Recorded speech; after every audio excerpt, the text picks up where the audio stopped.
Creando puentes.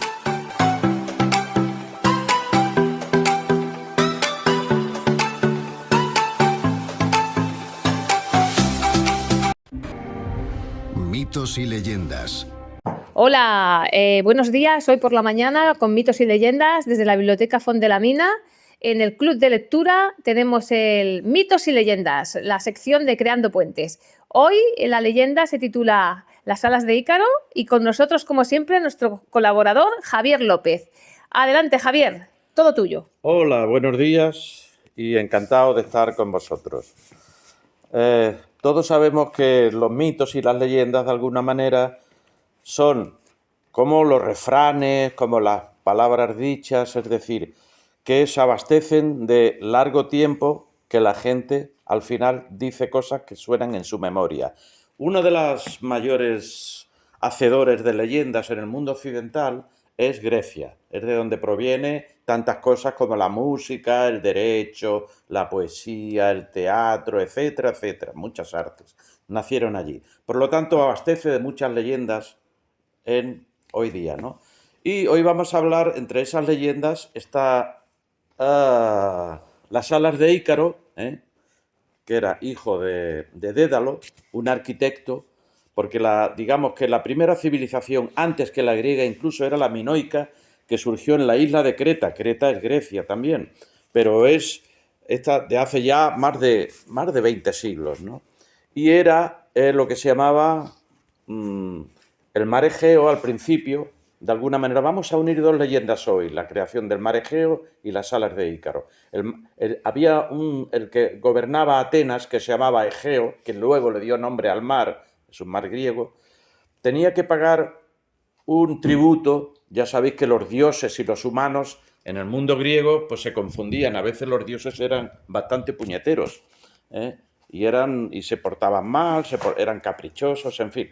Entonces, el dios Egeo, el gobernante Egeo, tenía que dar un tributo a Minos, que era el rey de Creta, y mandar varias doncellas cada año. Entonces, su hijo, que se llamaba Teseo, dijo: voy a acabar con esta costumbre bárbara de llevar rehenes para Minos, ¿no? Para el rey Minos. Así que su hijo Teseo se embarcó en un barco y su padre Egeo le dijo: cuando vuelvas, acuérdate de poner una vela negra para saber que has triunfado, porque lo que tenía que hacer era, allí en la civilización minoica estaba el Minotauro. El Minotauro era que tenía cabeza de toro y era un tipo terrible. Y estaba en el laberinto de Gnosos, Así que Teseo consiguió llegar allí, y gracias a la hija del rey Minos, que se llamaba Ariadna, que le dejó un hilo para que no se perdiera en el laberinto. Imaginaros lo que es un laberinto. No sabes por dónde se entra. A veces en las atracciones, ¿os acordáis que se entra por una puerta y no sabes dónde está la salida?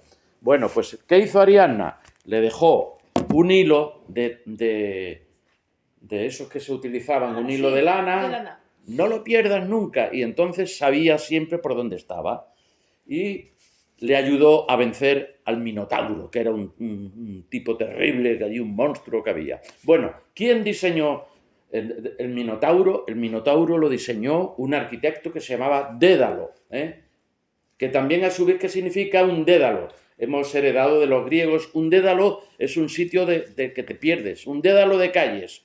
Si te metes en el casco antiguo y no sabes, pues es un poco como un laberinto también, El arquitecto Dédalo fue, a requerimiento del rey Minos de Grecia, de Creta, fue el que tenía allí el sitio donde se perdía la gente, y encima tenía un defensor que era el Minotauro. Total, que Teseo, siguiendo el hilo de Ariadna, lo siguió y logró derrotar al Minotauro. Y entonces dice: qué bien, ya hemos acabado con este tío tan cabrón. Y al volver, resulta que se le olvidó poner la bandera para que su padre se diera cuenta que había. Y entonces su padre dice: oh no, mi hijo ha muerto. Se acercaba al barco, claro, y se le olvidó poner la bandera. ¿Qué ocurre? Que entonces Egeo, que era el que mandaba en Atenas, se suicidó y se tiró al mar. Y de ahí viene su nombre, se llama el mar Egeo. El mar Egeo y el mar Tirreno. Pero bueno, volvamos a Ícaro. ¿Y quién era Ícaro? Ícaro era un nene un poco caprichoso, el hijo del que había montado todo ese dédalo, para perderse y todo, ¿no? Ese laberinto, ¿no? El dios Era como un constructor. Como un constructor, un arquitecto, ¿no? A requerimiento, una vez más, del río Minos, del rey Minos.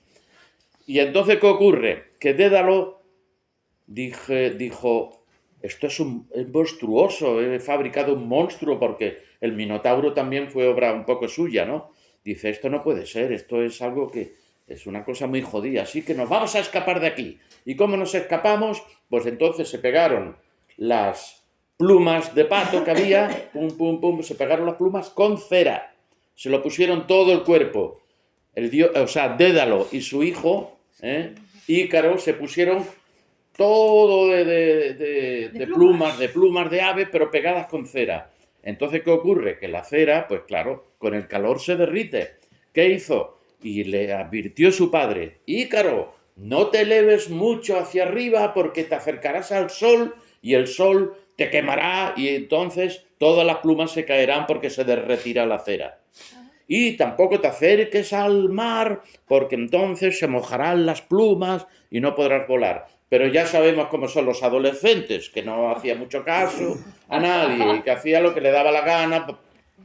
Basta que le digas algo a tu hijo, que si tiene 16 años o 17 o 15, o que hoy la adolescencia se prolonga hasta los 25 por lo menos. O sea, que entonces, ¿qué hizo el hijo? Allá que me voy con las alas, y ahora me bajo, y ahora me subo, y venga, el sol, no, Ícaro, no te vayas, no te acerques al sol. Pero que, como no hacen caso, los adolescentes, pues entonces empezó a derretirse la cera, papá, que me caigo. Y claro, todas las plumas se le fueron ahí como si fuera un gallinero aquello. Y se cayó al mar. Y eso es las alas de Ícaro. Entonces, ¿qué pensáis que puede ser eso? Ahora ya sí podéis hacer preguntas, lo que queráis. Pues que se murió el hijo. Claro, el hijo se murió por no hacer caso. Claro. Porque son muy difíciles de gobernar los adolescentes. Claro, por no hacer caso al padre, porque ¿no? Ellos piensan que el mundo lo han inventado ellos, porque ellos vienen al mundo y se creen que ellos enseguida que se dan cuenta se sienten fuertes, se siente que pueden estar una noche sin dormir, que pueden hacer esto, que pueden hacerlo todo. Si tú les dices algo, no hacen caso. O sea que esta, digamos, es una cosa que significa pues que los hijos no hacen mucho caso a los padres. También es ley de vida, estas cosas ocurren.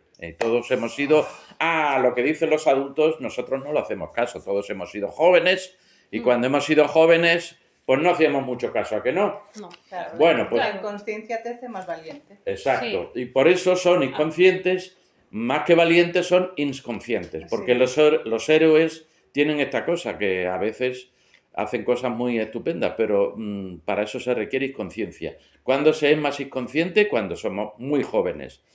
¿Y esta leyenda, desde qué año ya...?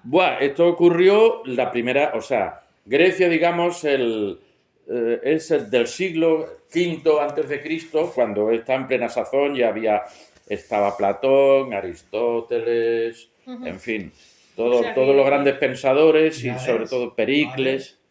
Hades era el dios de la... El Hades era el dios del submundo. El dios de la puerta del infierno. Exactamente, el que está en el submundo. Muy bien, muy bien. ¿Kratos existía también? ¿Quién? Kratos y Ares. Sí, también. Todos eran... dioses de la guerra. Exactamente, eran dioses de la guerra, luego los... ¿Cuál era? ¿Ares o Kratos? Los dos igual. Sí, pero también los romanos después imitaron a los griegos y, por ejemplo, en la guerra, pues está Artemisa, les ponen nombres después, es decir, los dioses al final son seres que no son nada razonables, porque los dioses, Zeus, que era el dios más importante, del trueno, pues ese, claro, era un golfo increíble. O sea, llegaba un momento que tenía relaciones con sus hijas, tenía mujeres por todos los sitios. Era un machista redomado, total, ¿no?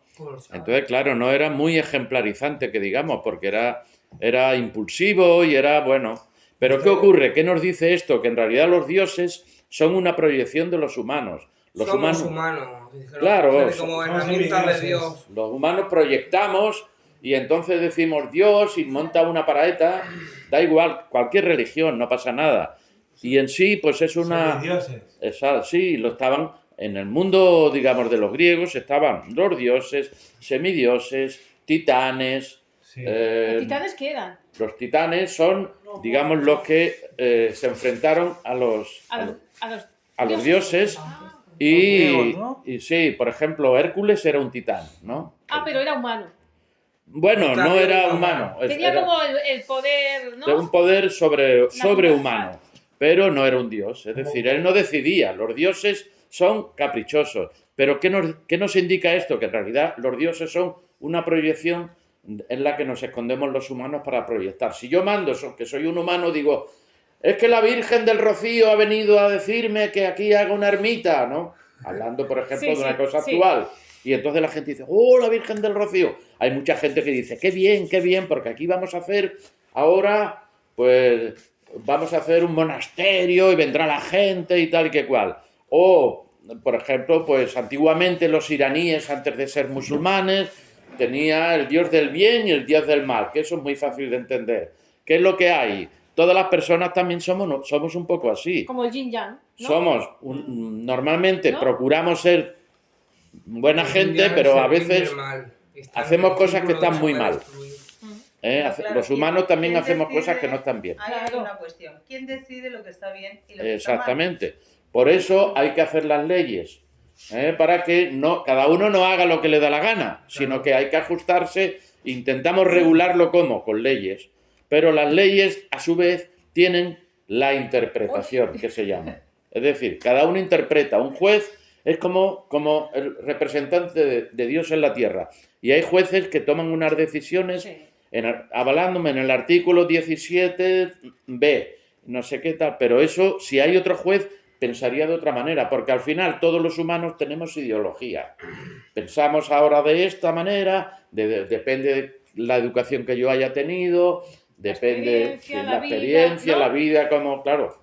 Yo veía, por ejemplo, cuando subía en bicicleta a Collserola, que está la escuela de judicatura, y subían los chavales muy jóvenes de 20. Es una oposición que se llama muy fuerte. Además, por ejemplo, se la meten en la cabeza, pero es chavales que no habían vivido, no han vivido nada más, lo único que han hecho ha sido estudiar, pero no conocen la casuística humana. Claro. Porque las oposiciones de juez son de las más difíciles del mundo. Tienen que estar durante varios años estudiando. ¿Y por qué hay gente que va con la bicicleta a saco? Ayer Claro, eso también es otro tema, sí. Me dijo que casi lo atropella un coche. Ya, sí, esas cosas ocurren. Pues porque yo que voy mucho en bicicleta, pues para mucha gente ya me lo han dicho, soy un enemigo. Porque tú no tendrías que ir. ¿Por qué? Porque a lo mejor eres peatón, todos somos peatones, ¿no? Claro. Entonces la interpretación que hacemos, nosotros creemos que es la correcta, pero por eso cuando habemos mucha gente hay mucho... Siempre hay conflicto. Siempre hay conflicto. Cuando no pasa nada es cuando uno está solo, pero estar solo tampoco es bueno porque te comes el tarro, ¿no? Claro. Y hay que procurar estar y relacionarse y aguantar y ser tolerantes, y eso no lo decimos. Todos pasamos por momentos buenos y malos. Claro, según el estado emocional que... ¿no? Y por eso hay que procurar ser fuertes y sobreponernos a las dificultades, porque no queda otra en la vida. Ahora lo pasamos mal, pues bueno, eso también te tiene que servir de lección. Sí, había un escritor que decía, después de cada derrota, después de cada caída, hay una victoria porque significa que me levanto y empiezo de nuevo. Y esa es mientras vivamos en la tierra, tenemos que levantarnos siempre y esperar que el futuro sea mejor. ¿Qué mensaje sacáis de la historia al final? ¿Qué mensajes vosotros sacáis de la historia que ha contado? Una parafernalia que se montaron estos. Es una parafernalia, puede ser, también es otra palabra griega. Parafernalia que es una palabra griega. Sí, también viene. Como muchas palabras, muchas vienen del griego. Antiguamente, cuando yo empecé a estudiar, se estudiaba griego también, pero ¿Y Claro, latín? es el griego clásico, es El latín decir, también ahora, ¿no? muchas cosas de la cabeza vienen de la psique, la empatía, todas Hola. estas son palabras griegas, que lo sepáis. Tú vas a Grecia y allí parece que hablan español. Por cierto, muy bueno el yogur. Ah, muy bueno el yogur griego, muy bueno. Jorroña que jorroña. Exacto. Muy bueno el gorroño. El yogur griego es estupendo y el queso feta y todo eso. La cocina griega es el Mediterráneo. Pensad que los griegos hace 7 o 8 siglos, la guerra de Troya ocurrió alrededor de 8 o 10 siglos, que no se sabe bien, antes de Cristo. Imaginaros, 2000 años que tenemos, más casi 3000. O sea, y nosotros nos llega hasta los romanos. No sabemos, el otro día subí a unos poblados ibéricos que había por aquí. Sí. No sabemos qué idioma hablaban, el íbero no sabe nadie. Ah, ¿en Santa Coloma es? Sí, en Pueblo de Santa Ibérico? Coloma, sí. Ay, es muy difícil subir hasta allá, ¿o no? Hay una subidita. Es que nos invitaron a una Sí, caminata para que hombre. fuéramos con todos, pero me parecía un Pero poco... que hay un poblado íbero. Hay un Ay, poblado sí. ibero arriba del todo todo. se ve, ¿eh? Sí, No te de- puedes dar cuenta de se nada, puede llegar Sí. hasta el San Jerónimo de la Murtra Sí, y qué luego chulo, ir ¿eh? caminando. Es una subidita que se puede hacer bien, ¿eh? O sea, pero bueno, tardas una hora en llegar. Y ¿eh? en San Jerónimo de la Mundra esta, ahí dice que cuando volvió Colón, Colón, sí, lo estuvo recibieron. aquí, ¿no? Lo recibieron Los reyes allí. católicos recibieron a Colón. Allá Colón. Aquí en Cataluña no se dice mucho eso, pero recibieron a Colón, no sé si en el segundo viaje o qué. O sea que estupendo, ¿qué os ha parecido? Bien. Muy bien. ¿Eh? Espera, que ahora ya corto aquí. Venga. Bueno, ¿qué os ha parecido la leyenda ya? ¿Bien? Bien, bien.